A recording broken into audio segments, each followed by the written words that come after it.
Hello everybody, welcome back to my channel educational panacea. My name is Bhanu Pratap. So guys, आज जो video मैं आपके साथ कराने जा रहा हूँ वो पीएफ एक्ट के ऊपर है।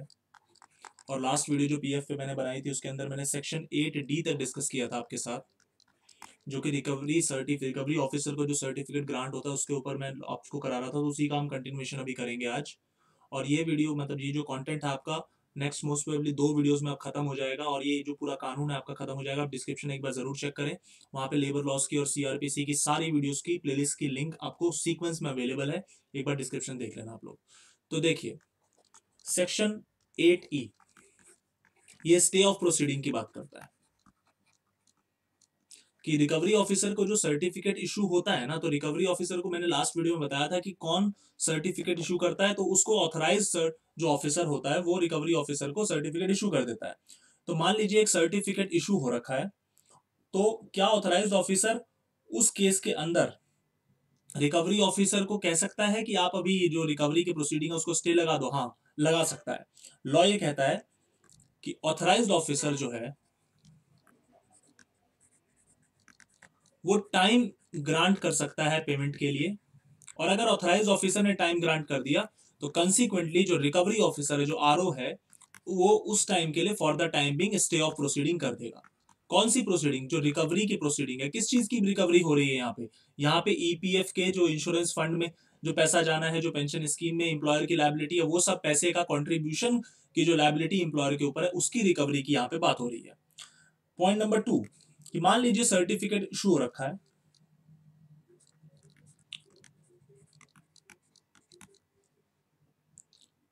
तो अगर मान लीजिए ऑथराइज्ड ऑफिसर को कोई अमाउंट रिसीव होता है तो ऑथराइज्ड ऑफिसर की जिम्मेदारी है कि वो किसको इन्फॉर्म करेगा? रिकवरी ऑफिसर को, कि भाई पर्टिकुलर जो अमाउंट है वो अमाउंट मुझे रिसीव हो रखा है।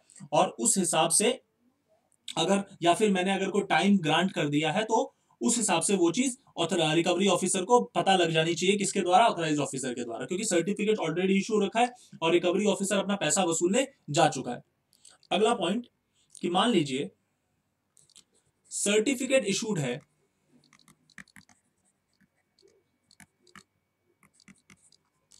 और अपील के अंदर अमाउंट जो है वो मॉडिफाई हो गया।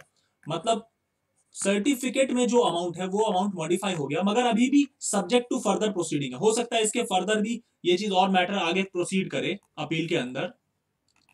तो जो रिकवरी ऑफिसर है वो जो डिमांड है उस पैसे का, जो authorise officer for the time, sorry recovery officer मैंने बोल दिया, जो ऑथराइज ऑफिसर है फॉर द टाइम बिंग क्या करेगा? उतने पार्ट के अमाउंट की, जो वाला मॉडिफाई हो गया अमाउंट, उतने पार्ट के अमाउंट की जो रिकवरी है उस पे स्टे लगा देगा कि जब तक फाइनलाइज नहीं हो जाए, ये कंक्लूसिव नहीं हो जाए, वो अमाउंट पे स्टे लगा देगा, उस अमाउंट की रिकवरी नहीं होगी। आखिरी पॉइंट कि सर्टिफिकेट इशू हो गया और सब्सिक्वेंटली अमाउंट जो थी वो रिड्यूस हो गई अपील में। अपील गया उस अमाउंट के खिलाफ और अमाउंट रिड्यूस हो गई अपील के अंदर। तो और वो फाइनल है, कंक्लूसिव है, ध्यान रखना, अपील फाइनल हो चुकी है, फाइनलाइज हो गया कि अमाउंट तो रिड्यूस हो गई। तो उस केस में ऑथराइज्ड ऑफिसर जो है हमारा, वो सर्टिफिकेट को अमेंड कर देगा और जो रिड्यूस्ड अमाउंट है उसका बोलेगा रिकवरी ऑफिसर को जाके वसूल के लाओ पैसा, या फिर उसको विड्रॉ कर लेगा। सिंपल, मर्जी है। तो ये सेक्शन 8E था आपका रिकवरी के रिगार्डिंग। अब हम चलते हैं सेक्शन 8F की तरफ, जो बहुत इंपॉर्टेंट है इनफैक्ट। देखिए, सेक्शन 8 बात करता है अदर मोड्स ऑफ रिकवरी। पहले तो हमें यह समझना पड़ेगा कि इससे पहले मैंने आपको कौन कौन से मोड्स ऑफ रिकवरी कराए हैं। तो वो लास्ट वीडियो मैंने आपको बताया था कि अटैचमेंट कर सकते हो आप, अरेस्ट करवा सकते हो एम्प्लॉयर को, रिसीवर अपॉइंट करा सकते हो। ये एक मोड्स ऑफ रिकवरी था जो मैंने आपको सेक्शन 8B के अंदर कराया था। लास्ट वीडियो डिस्क्रिप्शन में लिंक आप चेक कर लेना। अब ये जो 8F है, ये अदर मोड्स ऑफ रिकवरी की बात कर रहा है कि यहाँ पे सबसे पहले हमें समझना है कि कौन रिकवरी कर सकता है। तो जब मैंने आपको 8B कराया था तो वहां पे ऑथराइज्ड ऑफिसर, आपका जो रिकवरी ऑफिसर है, उसको एक सर्टिफिकेट इशू करके देता था और ये रिकवरी ऑफिसर का काम था रिकवरी करके लाने का। लेकिन 8F के अंदर लॉ कहता है कि वो सर्टिफिकेट जो है सो है, इसके अलावा सेंट्रल प्रोविडेंट फंड कमिश्नर या फिर कोई भी सेंट्रल बोर्ड के द्वारा ऑथराइज्ड ऑफिसर, सेंट्रल बोर्ड के द्वारा ऑथराइज्ड ऑफिसर रिकवरी करने की पावर रखता है किसी दूसरे मोड से या फिर किसी भी एक मोड से या उससे एक से ज्यादा मोड से रिकवरी करने की पावर रखता है। तो मतलब ये apart from what is given in section 8B उसके अलावा ये पावर है, और ये पावर दो लोगों को दी हुई है। पहला तो सेंट्रल प्रोविडेंट फंड कमिश्नर, दूसरा सेंट्रल बोर्ड अगर ऑथराइज्ड ऑफिसर को अपॉइंट करता है फॉर द रिकवरी पर्पसेस तो वो रिकवरी का काम कर सकता है। अब देखिए यहां पे 8F के अंदर ना, ये सबसे पहला पॉइंट है, 8F के अंदर जो बातें लिखी हैं वो काफी रिजेंबल करती हैं आपकी किन बातों से, जरा मैं समझा देता हूं। अगर आपने सीपीसी पढ़ा होगा तो सीपीसी के अंदर आपने गार्निशी ऑर्डर नाम का एक एग्जीक्यूशन ऑर्डर 21 के अंदर आपने एग्जीक्यूशन का कॉन्सेप्ट पढ़ा होगा। वहां पे इसी किस्म से बातें जो मैं आपको अब 8F में बताने जा रहा हूं वो मैच करती है उसी बातों से, वो इनफैक्ट वही चीजें लिखी हुई है। देखिए अगर इंप्लॉयर के ऊपर, मैं आपको कहानी समझा देता हूं, कंट्रीब्यूशन देने की लायबिलिटी है। कहां पे कंट्रीब्यूशन देने की लायबिलिटी है? लायबिलिटी आउटस्टैंडिंग, अभी पैसा पे नहीं किया फंड के अंदर, उसी की रिकवरी की बात हो रही है। ठीक है, इंप्लॉयर ने किसी को कर्जा दे रखा है, कोई व्यक्ति है जो इंप्लॉयर को पैसा चुकाता, इस पर्सन का नाम है पर्सन ए। ठीक है, मैं इस तरह बनाता हूं ताकि थोड़ा इजीली बन जाएगा ड्राइंग। इंप्लॉयर ने किसी को उधारी दे रखी है, ये है पर्सन ए। ठीक है, अब हम क्या करेंगे, ये पर्सन ए का काम है इंप्लॉयर को पैसा चुकाना, क्योंकि इंप्लॉयर से इसने लिया होगा तो इंप्लॉयर को चुकाना, ये कोई इसका अपना अलग से कर्ज है। तो हम क्या करेंगे एज अ रिकवरी ऑफिसर और as a central provident fund commissioner, हम इस बंदे को बोलेंगे कि भाई आपका जितना बनता है ना इस इंप्लॉयर पे, या फिर जितनी लायबिलिटी है, जो भी अमाउंट लेसर है, दोनों चीजें, या तो जितना बनता है, जितना इंप्लॉयर को आपको वापस करना है, या फिर जितनी इंप्लॉयर की कंट्रीब्यूशन है इसमें से जो भी लेसर है अमाउंट, वो आप हमें पैसा पे करेंगे। आप इंप्लॉयर को कर्जा ना चुका के आप हमें चुका देंगे। हमें कौन? सेंट्रल प्रोविडेंट फंड कमिश्नर या फिर कोई भी ऑथराइज्ड ऑफिसर जो कि सेंट्रल बोर्ड ने अपॉइंट किया। मैं सब एब्रीविएशन में लिख रहा हूं, central board CB, authorized officer A. ठीक है, तो ये चीज यहां पे कही जा रही है, और ये जो कॉन्सेप्ट है ना आपका, यही कॉन्सेप्ट आपका गार्निशी ऑर्डर का कॉन्सेप्ट आप सीपीसी ऑर्डर 21 में आपको मिल जाएगा।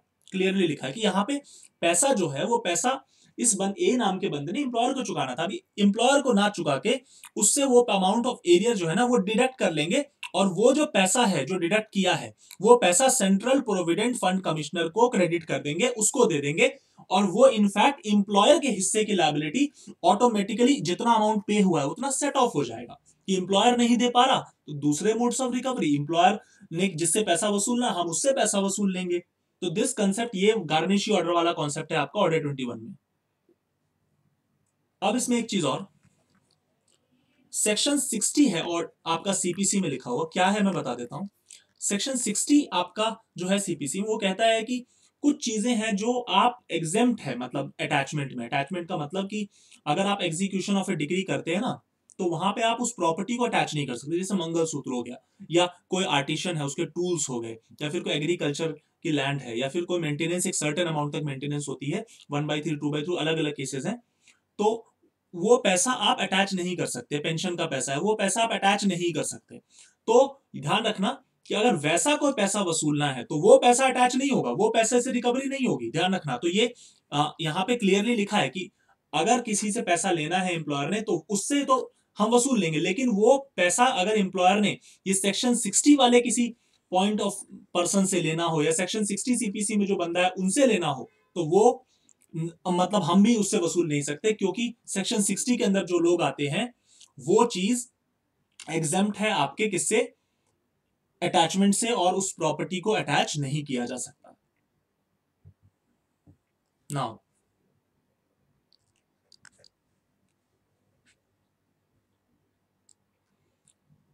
मान लीजिए इंप्लॉयर का मनी किसी ने होल्ड करके रखा हो एम्प्लॉयर के बिहाफ पे, एम्प्लॉयर के बिहाफ पे किसी ने उसका पैसा होल्ड करके रखा हो। ठीक है, तो हम क्या करेंगे, सेंट्रल प्रोविडेंट फंड कमिश्नर क्या करेगा, कोई बात नहीं, जिसके बिहाफ मतलब एम्प्लॉयर के बिहाफ पे होल्ड कर रहा है ना, इससे रिकवर कर लेंगे। इसका मतलब मैं आपको समझा देता हूं, सिंपल पॉइंट है। ये है हमारा एम्प्लॉयर, अभी बहुत खुश लग रहा है। एम्प्लॉयर के बिहाफ पे इस बंदे ने, मिस्टर ए ने पैसा होल्ड करके रखा हुआ है, ठीक है। और ये हूं मैं, सेंट्रल प्रोविडेंट फंड कमिश्नर।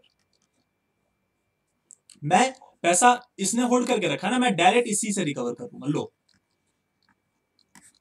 या तो जितना पैसा होल्ड करके रखा है या जितनी लाइबिलिटी है, कंट्रीब्यूशन जो पे करना है एम्प्लॉयर को, विच एवर इज लेस, उतना पैसा मैं इससे ले लूंगा अगर इसने होल्ड करके रखा है। Simple mode of recovery. ये सारे अदर मोड्स ऑफ रिकवरी हैं। मेन मोड ऑफ रिकवरी तो प्रॉपर्टी अटैच करना है, अरेस्ट करवा देना है, प्रॉपर्टी के ऊपर रिसीवर अपॉइंट करवा देना, ये सब मैंने आपको सेक्शन 8B के अंदर करवा रखा है। अगला, अगर ज्वाइंट होल्डर्स भी हैं, लेट सपोज एम्प्लॉयर के पास कुछ पैसा है जिसमें ज्वाइंट होल्डर, एम्प्लॉयर और कोई दूसरा बंदा, कोई other person, for that person A joint holder है, तो इनसे पैसा ले लेंगे जितना एम्प्लॉयर के हिस्से का बनता है। ये पैसा रिकवर करने की अलग अलग टेक्निक है। अब पॉइंट ये है कि ये जब मैं रिकवरी कर रहा हूं, कौन कर रहा है, सेंट्रल प्रोविडेंट फंड कमिश्नर या फिर ऑथराइज्ड ऑफिसर जिसको सेंट्रल बोर्ड ने ऑथराइज किया हो। तो क्या एम्प्लॉयर को नोटिस देना जरूरी है, भाई आपका पैसा, आपका कंट्रीब्यूशन हम रिकवर कर रहे हैं अलग अलग तरीकों से, तो क्या एम्प्लॉयर को नोटिस देना जरूरी है, एम्प्लॉयर को पता लगना जरूरी है? यस, एक नोटिस भेजा जाएगा एम्प्लॉयर को, और वो नोटिस उसके लास्ट एड्रेस पे, जो सेंट्रल प्रोविडेंट फंड कमिश्नर को पता है, लास्ट नोन उसका ऑन रिकॉर्ड एड्रेस है, उस एड्रेस पे उसको एक नोटिस भेजा जाएगा कि इस तरीके से आपके हिस्से का कंट्रीब्यूशन हम रिकवर कर रहे हैं।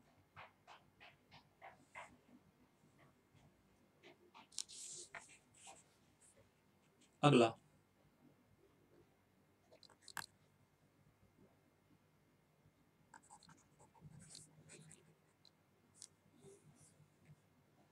अब जिस व्यक्ति से पैसा लेना है, क्या उसको नोटिस देने की जरूरत है? यस। मान लीजिए मैंने अभी आपको बताया था ऊपर, वहां पे पर्सन ए था, उसने उधारी चुकानी थी एम्प्लॉयर की, और एम्प्लॉयर ने चुकानी थी प्रोविडेंट फंड वालों की, तो हमने डायरेक्ट इस पर्सन ए से पैसा ले लिया, तो क्या हमें इसको पहले बताना पड़ेगा? यस। लॉ कहता है कि हमें इसको भी नोटिस देना पड़ेगा, और ध्यान रखना, जिस जिसको नोटिस देना पड़ेगा, जिस जिसको नोटिस प्रोविडेंट फंड कमिश्नर के द्वारा दिया जाएगा, उसको नोटिस कंप्लाई करना पड़ेगा अगर वो नोटिस वैलिड है। और उस नोटिस में जो भी क्लेम है, उस नोटिस के बाद अगर कोई क्लेम अराइज होता है, मतलब कि मान लीजिए उस प्रॉपर्टी के रिगार्डिंग कोई भी नोटिस दिया गया और नोटिस के बाद कोई भी डिमांड आती है, तो वो डिमांड वॉइड हो जाएगी। जो नोटिस के अंदर डिमांड थी कि भाई हम आप इतना पैसा आपसे रिकवर कर रहे हैं किसी के बिहाफ पे, आपने एम्प्लॉयर का पैसा होल्ड किया हुआ है, या एम्प्लॉयर के साथ जॉइंट होल्डिंग है, या फिर आपने एम्प्लॉयर को उधारी चुकानी है, तो आप हमें वो पैसा दीजिए, हमें मतलब प्रोविडेंट फंड वालों को दीजिए, क्योंकि वो जो एम्प्लॉयर है वो पैसा लेके बैठा हुआ, वो उसके अपने हिस्से का उसने कॉन्ट्रीब्यूशन अभी पे नहीं किया, तो वो आप पे करेंगे। तो वो चीज यहां पे कही जा रही है। अगला,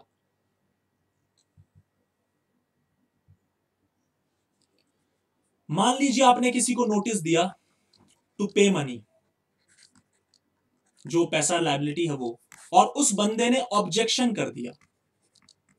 ये मैं अभी सेक्शन 8F के अंदर ही हूं, अभी ये सारा पॉइंट सेक्शन 8F का है, क्योंकि सेक्शन 8F इनफैक्ट काफी बड़ा सेक्शन है।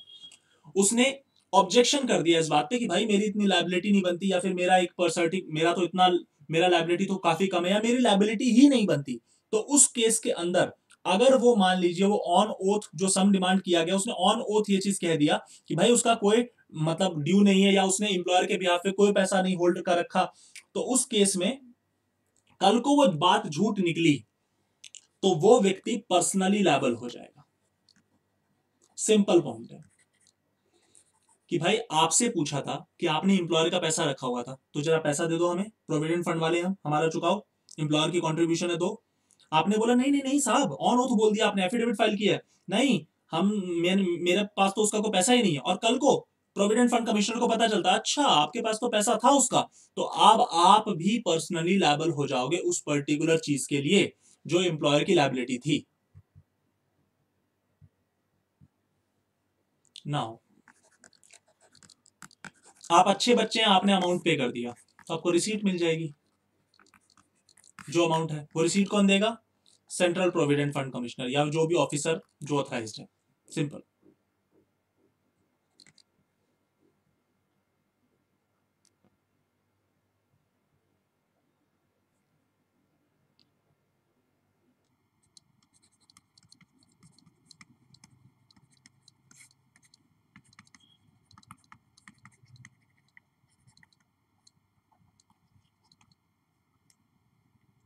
आपको नोटिस मिला, आप फिर भी पे नहीं कर पाए, तो आप लाइबल और डिफॉल्टर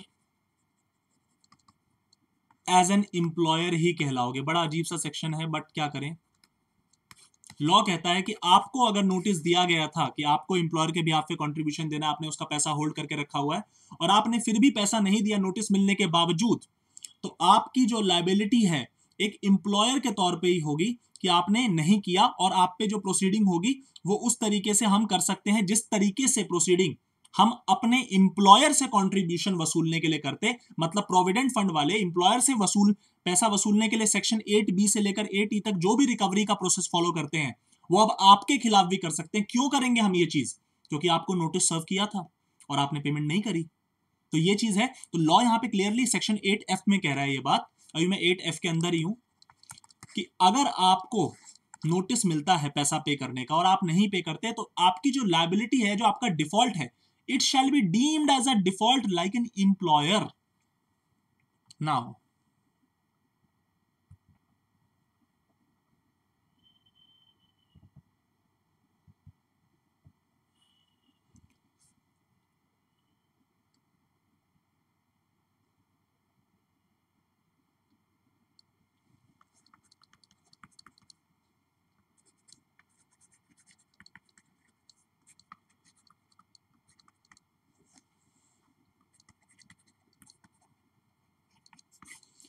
कभी कभी क्या होता है, ये सारा एग्जीक्यूशन का प्रोसीजर है। आपने अगर ऑडिट 21 पढ़ा है तो आपको ये चीज काफी इजीली क्लियर हो जाएगी। सीपीसी के अंदर अगर आपने पढ़ा है तो देखिए, कोर्ट की कस्टडी में कुछ पैसा पड़ा हुआ है,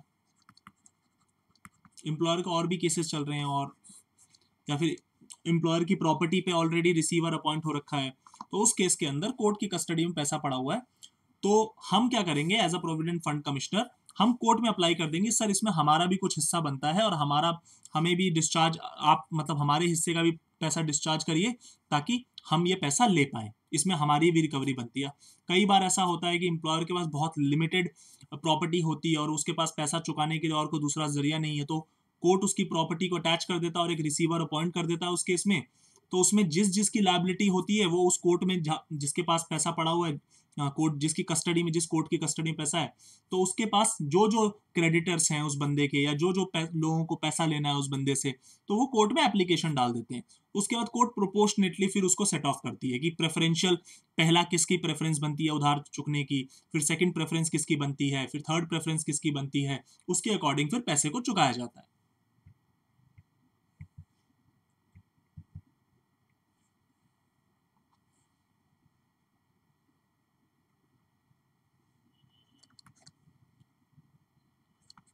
सेंट्रल प्रोविडेंट फंड कमिश्नर या फिर minimum assistant provident fund commissioner के रैंक का कोई बंदा अगर सेंट्रल गवर्नमेंट ऑथराइज करती है तो वो एरिया डायरेक्ट रिकवर कर सकते हैं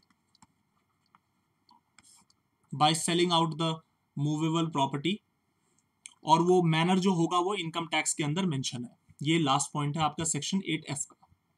तो ये जो सेक्शन 8F का लॉजिक था मैंने आपको क्लियर करा दिया है।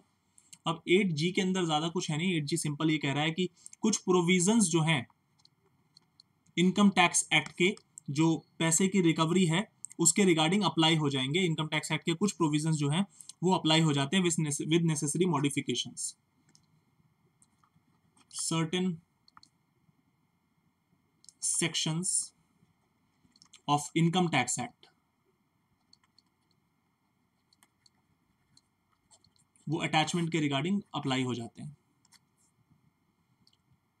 Now the last is section 9, जो आज की लास्ट वीडियो। इसके बाद फिर 2 वीडियो और रहेंगे और आपका ईपीएफ का जो टॉपिक है वो मैं फिनिश करा दूंगा। मतलब ईपीएफ का एक्ट ही आपका खत्म हो जाएगा। मैंने आपको बोला भी था कि इस महीने में आपका खत्म करा दूंगा ये वाला टॉपिक।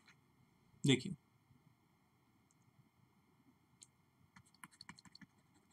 जो फंड है वो इनकम टैक्स के पॉइंट ऑफ व्यू से रिकॉग्नाइज्ड प्रोविडेंट फंड कहलाएगा।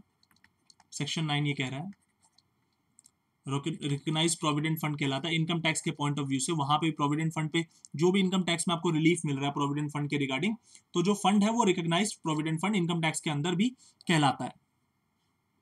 दूसरी चीज,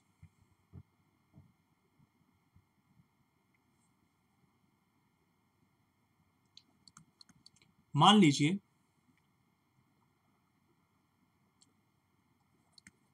कि आपके ईपीएफ स्कीम के अंदर कोई ऐसा पॉइंट है जो कि वहां के इनकम टैक्स एक्ट के चैप्टर से रिपग्नेंट है, मतलब वॉयलेट कर रहा है या फिर इनकंसिस्टेंट है, तो उसकी वजह से आपका स्कीम के अंदर, मतलब आपकी जो इंप्लॉयज की प्रोविडेंट फंड स्कीम है, इस पे कोई फर्क नहीं पड़ेगा। ये सेक्शन 9 क्लियरली ये चीज कहता है। तो ये आपकी सेक्शन 9 तक की वीडियो हो गई है, और आपकी अगली वीडियो मोस्ट प्रोबेबली कल ईपीएफ के ऊपर वीडियो लाऊंगा, और मैं कल ही कोशिश करूंगा, नहीं तो मैक्सिमम परसों तक तो मैं इसको फिनिश करा ही दूंगा। तो thank you so much guys for giving a precious time to me. Thank you very much.